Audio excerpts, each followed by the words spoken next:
Michelle, kind of a strange milieu here. You might imagine a lot of times these energy forums are held in a very urban setting, Riyadh or Cape Town. Here we got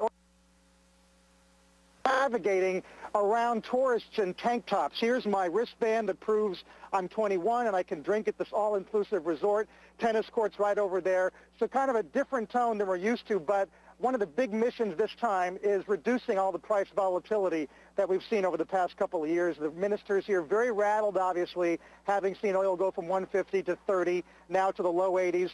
They say they can try to fix that with more of an open dialogue with each other. We talked to Noah Van Holst. He's the Secretary General of the IEF, and he says we just got to talk, and when prices move quickly, we got to talk quickly. Here's what he says.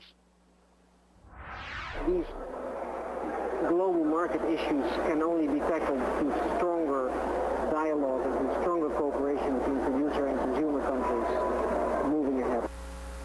Michelle, the other big piece of news here, this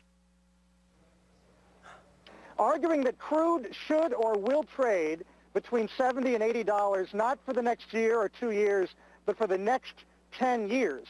It's going to be interesting to see whether that's just wishful thinking. Obviously, they don't want to see demand destroyed at all. They don't want to see price volatility. But this notion that we could be in a $10 range until the year 2020 is pretty...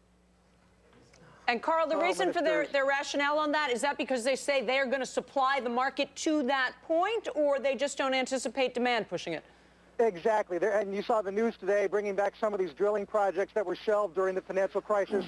They say if we build enough of a cushion here, we can protect $80, $85 for as long as we want. We'll see, especially if emerging markets recover as quickly as they seem to be. And, Carl, the other aspect of that, when we talk to traders down on the floor, it's not just the supply-demand equation. Most of them say the overwhelming factor that will rule oil prices is the dollar and the strength and or weakness of it.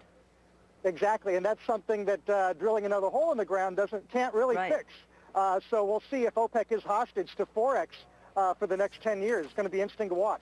All righty, Carl Quintanilla live from Cancun.